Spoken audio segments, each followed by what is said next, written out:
स्वागत है दोस्तों आपका नेविगेट के ऑनलाइन प्लेटफॉर्म पर। मैं ऋषभ गुप्ता आज आपके लिए लेकर आया हूं last night strategy for your UPPSC examination. I hope आप लोगों ने तैयारी कर ली होगी, बट फिर भी यदि कल आप पेपर देने जा रहे हैं तो आप इन टॉपिक्स को रिवाइज करके जाइए। हमने व्यापम सम इंजीनियर का भी डाला था और मोर देन 80% हमारे टॉपिक से पेपर आया था। आई होप आप इस वीडियो को एंड तक देखेंगे और इन टॉपिक्स को रिवाइज करके कल एग्जाम देने जाएंगे। तो आइए देखते हैं आपका बिना टाइम वेस्ट किए कि वो कौन से टॉपिक्स हैं जिन्हें आपको रिवाइज करके जाना है।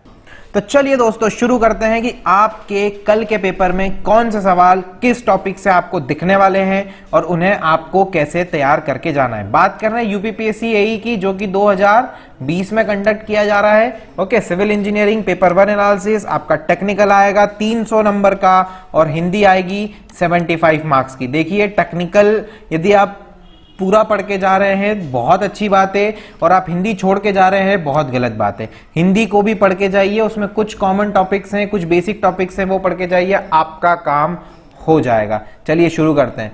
तो जैसा कि आपने सिलेबस देख रखा है, सब्जेक्ट्स हैं आपके इंजीनियरिंग मैकेनिक्स, सोम, स्ट्रक्चर एनालिसिस, ये इंजीनियरिंग, ये उसके बाद है डिजाइन ऑफ स्ट्रक्चर्स में स्टील, कंक्रीट एंड मैसनरी। ठीक है, फिर आता है आपका पार्ट सी, ये आपके 3 पार्ट है। फिर आता है आपका building material, construction and technology, planning and management. ठीक है, उसके बाद आता है 4th Jio technical engineering and foundation engineering. 4 part हैं, बहुत ही वास्ट पार्ट्स हैं, इतना आप एक दिन में रिवाइज नहीं कर पाएंगे। हमने इनके प्रीवियस ईयर पेपर स्टडी किए हैं और ये पता लगाया है कि कौन से टॉपिक्स इंपॉर्टेंट है। तो बिना टाइम वेस्ट किए चलिए आपको ले चलते हैं उन टॉपिक्स पे।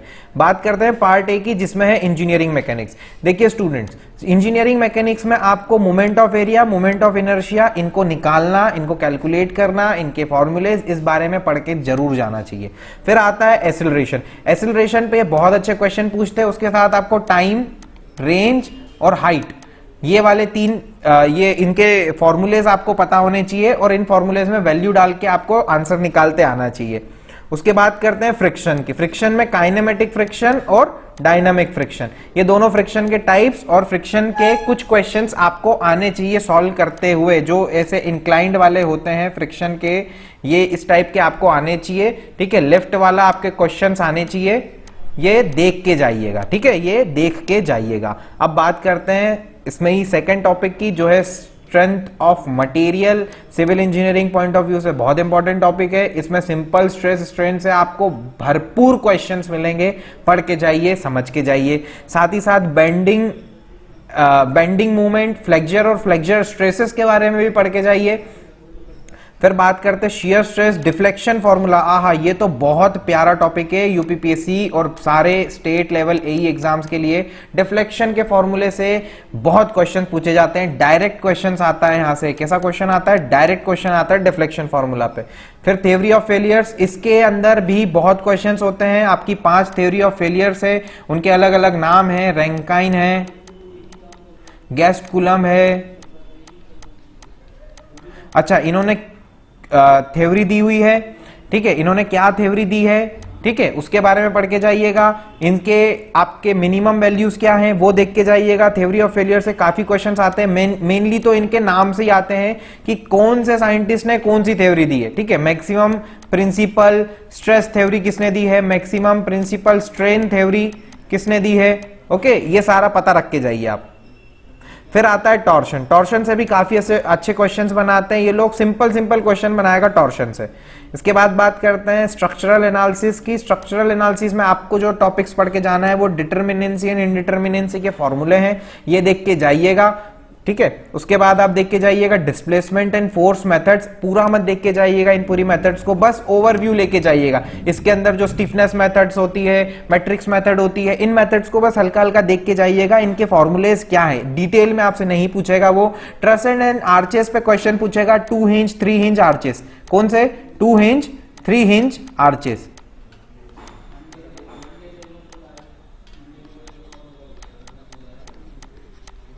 इनके फॉर्मूले हैं वो आप देख के जाइएगा। ट्रस में देख के जाइएगा। अच्छा, ट्रस में ये पूछेगा जीरो फोर्स मेंबर बताओ, जीरो फोर्स मेंबर बताइए। जीरो फोर्स मेंबर के लिए आपके पास 2 क्लॉजेस हैं, उन 2 क्लॉजेस का यूज करके आपको ट्रस में जीरो फोर्स बताना है। इसके कुछ क्वेश्चंस प्रैक्टिस करके जाइएगा।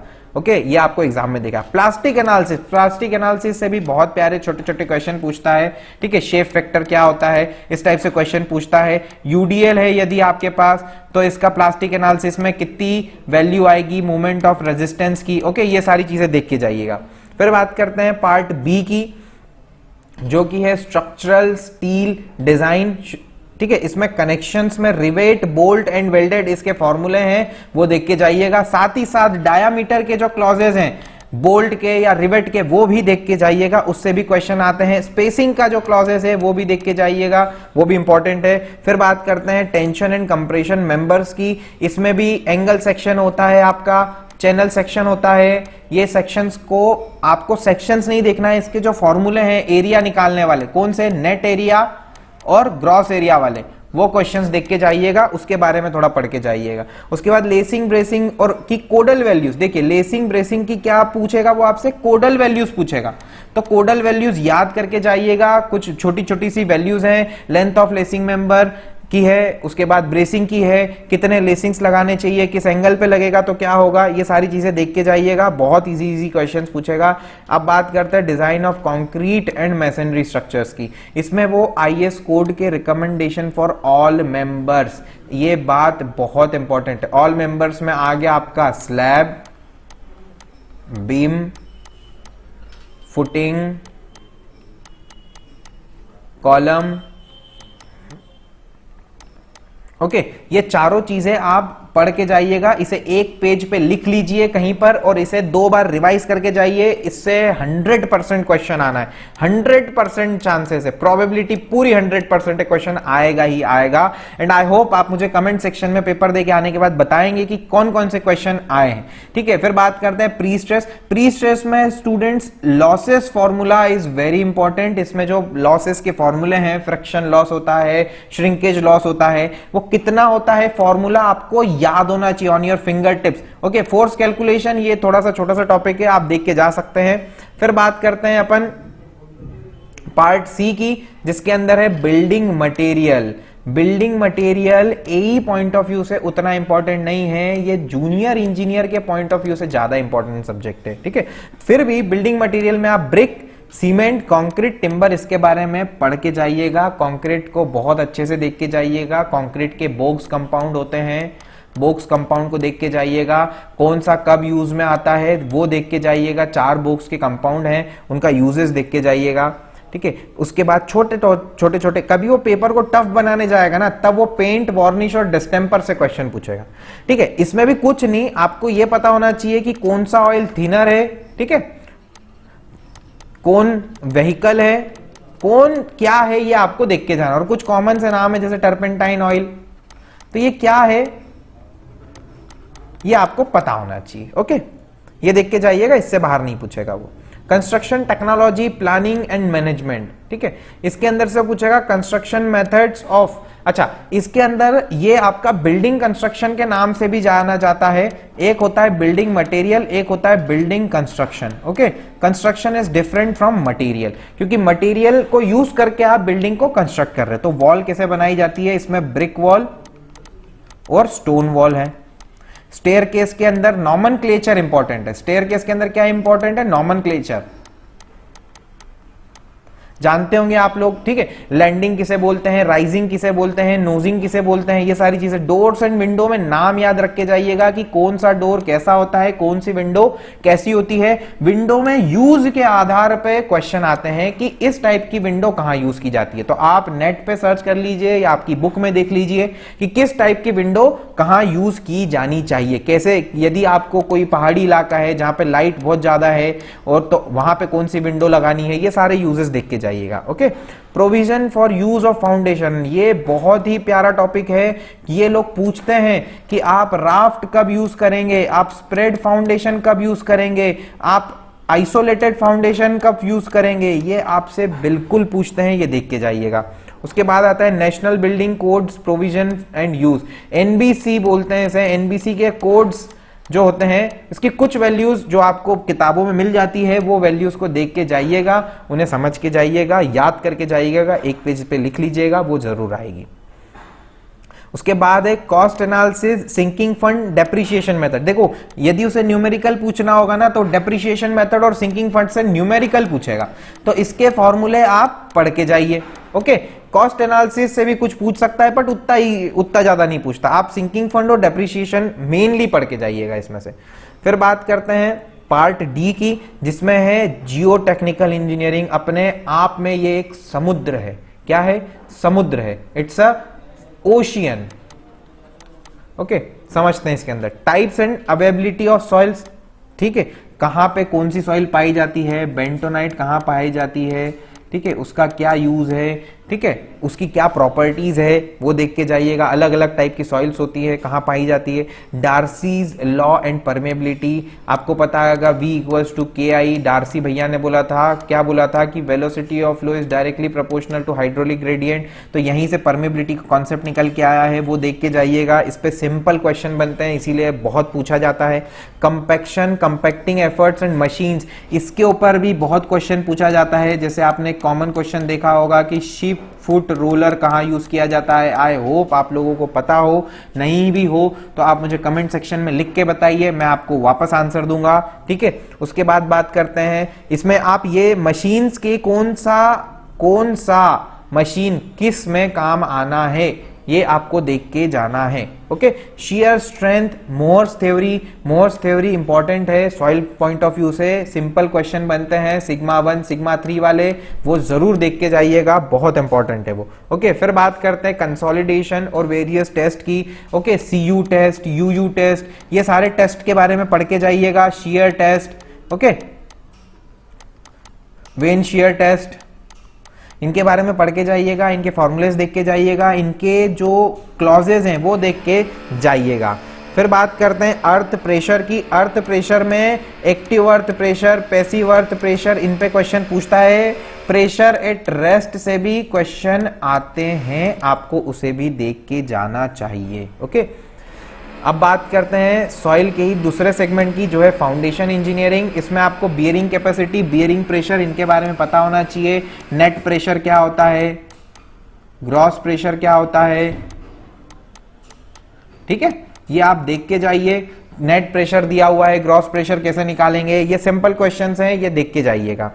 फिर आप आता है पाइल फाउंडेशन। पाइल फाउंडेशन में नेगेटिव स्क्रीन फ्रिक्शन क्या होता है, इस पे क्वेश्चंस आते हैं। पाइल फाउंडेशन में कुछ क्लॉजेज हैं कि जब कोहेसिव सॉइल होगी तो क्या होगा, जब नॉन कोहेसिव सॉइल होगी तो क्या होगा, वो सारे फॉर्मूलेस देख के जाइएगा, वरना आप पछताएंगे। सॉइल एक्सप्लोरेशन से क्वेश्चन कई बार आता है, और अब इसलिए आएगा क्योंकि इस टॉपिक में बहुत रिसर्च हो रहा है, जियो टेक्सटाइल्स बन रहे हैं। ठीक है, तो आप इसे देख के जाइए। सॉइल एक्सप्लोरेशन मेथड में, सॉइल स्टेबलाइजेशन में कैसे किया जाता है, इस टॉपिक को मत छोड़िएगा। इट्स अ 5 स्टार टॉपिक, इसे पढ़ के ही जाइएगा।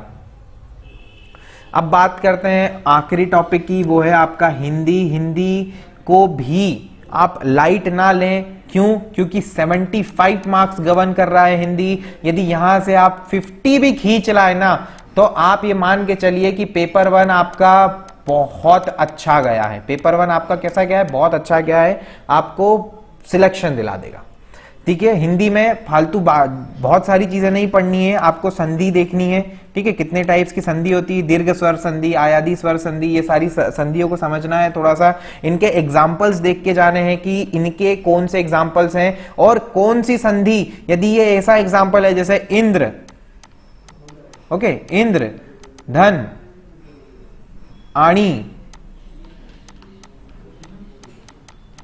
बनता है इंद्राणी, तो ये कौन सी संधि है? इस टाइप के सिंपल क्वेश्चन आएंगे। समास देख के जाइएगा, मुहावरे देख के जाइएगा, मुहावरे से बहुत क्वेश्चन आते हैं। पर्यायवाची देख के जाइएगा, पर्यायवाची भी बहुत, इनका टॉपिक बहुत अच्छा है। जैसे कि वाइफ को क्या बोलते हैं, बिजली को क्या बोलते हैं, हाथी को क्या बोलते हैं, इनके पर्यायवाची आते ही हैं। आप एक रात पहले यदि पर्यायवाची 2 बार देख के चले जाएंगे ना, कितनी बार? 2 बार, तो आपको एग्जाम में अंदर से गट्स आने लग जाएंगे कि इसका ही आंसर है। ठीक है, और वो गट्स सही होते हैं, हर इंसान को आते हैं, और भगवान लाता है और वो सही लाता है। ओके, वाक्यांश के लिए एक शब्द, ये भी एक बार आप दो, एक तो नहीं बोलूंगा मैं, एटलीस्ट इसे 3 बार पढ़ के जाइएगा। कितनी बार? 3 बार पढ़ के जाइएगा। वर्तनी शुद्धिकरण देख के जाइएगा कैसे होता है, क्या करना पड़ता है, क्या कुछ इसके क्वेश्चंस देख के जाइएगा, आपको समझ में आ जाएगा कि इसमें कैसे करना है। तो ये रहा आपका पेपर 1 का एनालिसिस जो आपका कल होने वाला है। इसके बाद आपका पेपर 2 का एनालिसिस का वीडियो आने वाला है। इन दोनों को देख लीजिए, एक एक बार इन टॉपिक्स को पढ़ लीजिए। आई होप आपका सिलेक्शन होगा, that's for sure. Wish you a very best of luck. तो गाइज, आप ये सारे टॉपिक्स देख चुके हैं, अब आपको इन टॉपिक्स को रिवाइज करना है। और हम लोगों का 15 दिसंबर से ऑनलाइन और ऑफलाइन बैच स्टार्ट हो रहा है। नंबर और लिंक डिस्क्रिप्शन में दिया हुआ है, आप वहां से कांटेक्ट कर सकते हैं। ऑनलाइन हमारा कोर्स परचेस करने के लिए आप परीक्षा ऐप पर भी जा सकते हैं, वहां से भी परचेस कर सकते हैं। And best of luck for your examination.